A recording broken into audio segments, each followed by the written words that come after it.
దేవుడు చెప్పిన మాట అదే, వేషధారణ వద్దు, వేషధారణగా మీరు ఉండొద్దు అని చెప్పి దేవుడు మనతో చెప్తుంటే మనం ఎలా ఉంటున్నాం? వేషధారుల వలే ఉంటున్నాం మనం. అందుకని మనం ఎప్పుడు వేషధారులా ఎందుకుంటున్నామంటే ప్రేమ మనలో లేదు కాబట్టి.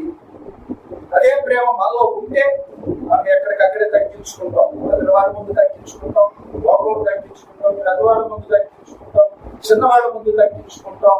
ఏదైనా సరే ప్రేమ అనేది ఉంటే ఏంటంటే ఆటోమేటిక్ గా మనల్ని మనం తగ్గించుకుంటానికి అవకాశం. ఆ ప్రేమ లేకపోయేసరికి ఏమవుతుందంటే మనల్ని మనం హెచ్చించుకుంటూ ఉంటాం.